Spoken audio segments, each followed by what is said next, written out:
Imaginez. Vous n'êtes pas chez vous, vous êtes dans un temple égyptien antique. L'air embaume l'encens, dans l'ombre, un chat vous observe en silence. Vous êtes-vous déjà demandé pourquoi ces félins ont été si précieux pour différentes cultures? Que voient-ils que nous ne voyons pas? Serait-il possible qu'ils aient un lien avec le monde spirituel? Ce n'est pas un hasard si, lorsque votre chat vous fixe du regard, vous ressentez plus que de l'affection. Aujourd'hui, vous découvrirez ce que l'histoire et la spiritualité nous ont caché pendant des siècles. Restez connectés, car après cette vidéo, vous ne regarderez plus jamais votre chat de la même manière. Égypte. Le chat, gardien de l'âme. Au cœur de l'Égypte antique, vers 2900 avenue Jésus-Christ, les chats ont commencé à être domestiqués et vénérés. Ils étaient bien plus que des animaux de compagnie. Ils étaient sacrés. Ils étaient les yeux des dieux. La déesse Bastet, vénérée principalement dans la ville de Bubastis, était l'une des principales divinités félines. Bastet, fille de Ra, le dieu du soleil, était la protectrice du foyer, de l'harmonie et de l'âme féminine.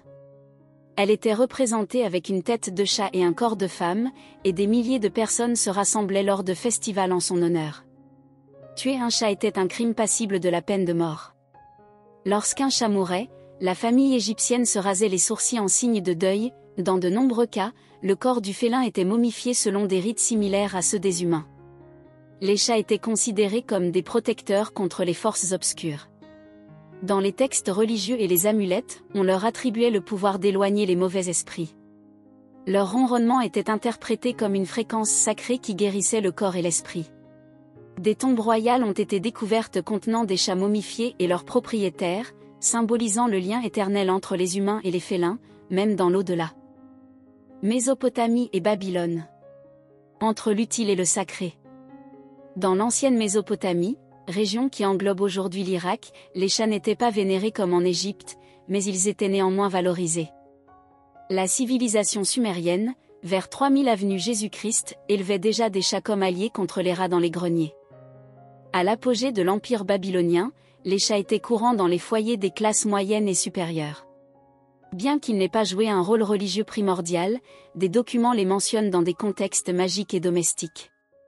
Dans des textes magiques tels que le « Compendium des exorcismes babyloniens », il est mentionné que certains animaux pouvaient agir comme récepteurs ou médiateurs spirituels. Bien que les chiens fussent les plus couramment utilisés, certains manuscrits suggèrent que les chats, en raison de leur comportement énigmatique, étaient considérés comme importants dans les rituels de protection. Il existe également des preuves que les Babyloniens croyaient au « esprit domestique » et que certains animaux, dont les chats, contribuaient à maintenir l'équilibre spirituel du foyer. L'apparition d'un chat noir était considérée comme un présage de purification.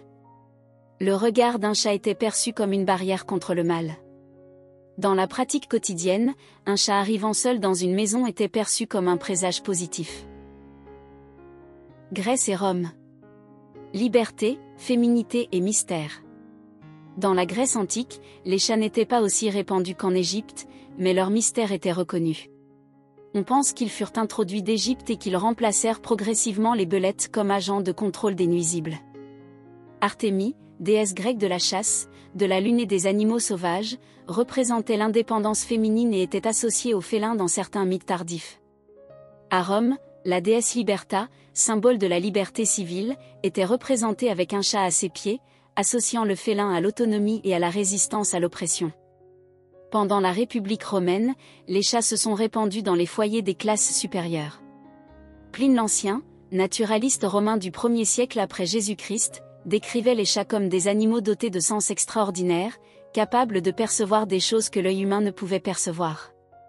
Des philosophes comme Plotin, néoplatonicien, parlaient de l'existence d'âmes dotées de différents niveaux de perception, et certains animaux, comme les chats, étaient dotés d'un esprit supérieur. Les Romains croyaient qu'un chat assis à proximité pendant le sommeil veillait sur l'âme endormie. C'est pourquoi les chats étaient courants dans les chambres des personnes spirituellement sensibles. Moyen-Âge et pensée ésotérique. De gardien à persécuté. Du VE au XVe siècle, le statut du chat a radicalement changé. Avec la propagation du christianisme, de nombreux symboles anciens ont été réinterprétés comme maléfiques, et le chat, en particulier le chat noir, est devenu victime de sombres superstitions. Au XIIIe siècle, le pape Grégoire IX a affirmé que les chats noirs étaient utilisés dans des rituels sataniques. Cela a déclenché une vague de persécution qui a atteint son paroxysme lors de la peste noire, où le massacre de chats a permis aux rats de proliférer encore davantage. Malgré ces persécutions, le chat a continué d'être respecté en occultisme et en alchimie. L'alchimiste Paracels mentionnait que les animaux comme les chats étaient sensibles aux courants énergétiques de l'univers. Dans l'ésotérisme de la Renaissance, on croyait que les chats absorbaient les énergies négatives de leur environnement et que leurs mouvements étaient en phase avec les forces cosmiques. Le grimoire, la clé de Salomon, texte ésotérique médiéval, contient des instructions pour des rituels de protection nécessitant la présence d'un animal pur, le chat blanc étant symbole de pureté et de perception spirituelle. Les sorcières, figures de la sagesse et de la médecine naturelle, gardaient souvent des chats comme « familiers », c'est-à-dire comme des esprits animaux qui les assistaient dans leurs pratiques magiques. Cela renforçait leur image ambivalente, maudit pour certains et sacré pour d'autres. Japon et Orient.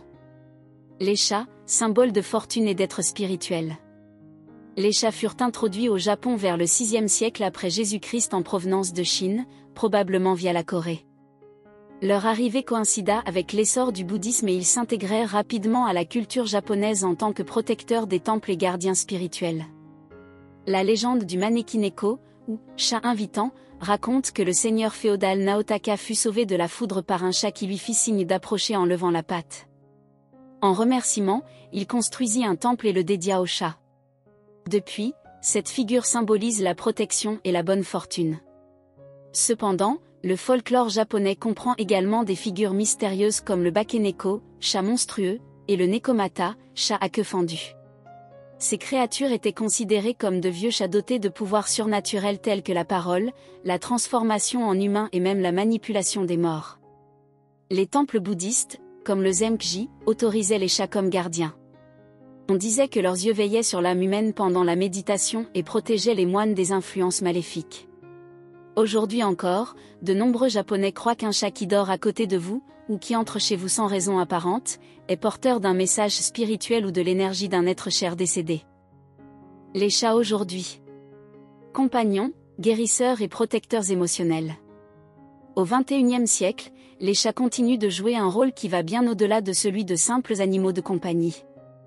Études scientifiques, témoignages personnels et observations culturelles s'accordent à dire que ces félins demeurent des symboles de protection, de guérison et de connexion spirituelle dans la vie moderne. Dans le domaine de la santé mentale, des recherches récentes ont montré que les chats peuvent contribuer à réduire le stress, l'anxiété et la dépression. Le simple fait de caresser un chat peut réduire le taux de cortisol, l'hormone du stress, et augmenter la production d'ocytocine, l'hormone de l'amour.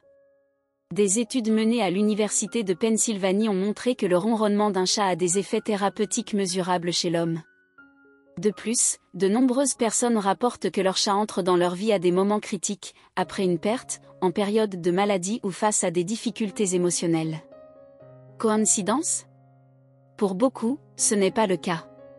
Aujourd'hui, les histoires de chats qui semblent sensibiliser à la douleur humaine et réagir en conséquence, s'approchant, se frottant ou restant simplement présents, véritables gardiens émotionnels, abondent. Le ronronnement du chat, dont la fréquence oscille entre 25 et 150 Hz, a été étudié pour sa capacité régénératrice. Les vétérinaires et les thérapeutes félins soulignent que ces fréquences peuvent accélérer la guérison des os, des muscles et des tissus. Il n'est pas rare de trouver des personnes affirmant que leur chat savait où il avait mal et se perchait précisément sur cette zone du corps. Sur le plan spirituel, les communautés contemporaines de croyances ésotériques, comme le Reiki, considèrent les chats comme des canaux énergétiques. On pense qu'ils peuvent absorber les charges négatives de l'environnement et protéger leurs humains des attaques psychiques ou des énergies denses.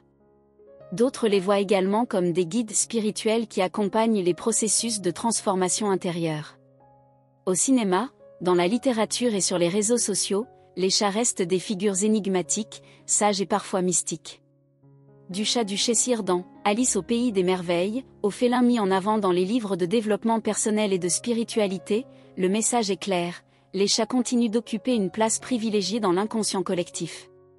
C'est peut-être pour cela que de plus en plus de personnes choisissent de vivre avec eux. Car au-delà de leur beauté, de leur indépendance ou de leur élégance, il y a quelque chose dans leur regard qui semble nous dire « Tu n'es pas seul. Je suis là ». Avez-vous déjà eu l'impression que votre chat vous observait en silence, comme s'il savait quelque chose que vous ignoriez encore? Ce regard fixe, ce comportement énigmatique, ce n'est pas une coïncidence. Dans la vidéo qui apparaît à l'écran, votre chat a une mission secrète. Nous révélons sa face cachée, que peu de gens connaissent. Cliquez maintenant et ouvrez la porte d'un monde que votre chat a toujours vu, mais que vous êtes sur le point de découvrir. Après ce voyage à travers les cultures, les temples et les croyances, que vous dit votre intuition à propos de votre chat?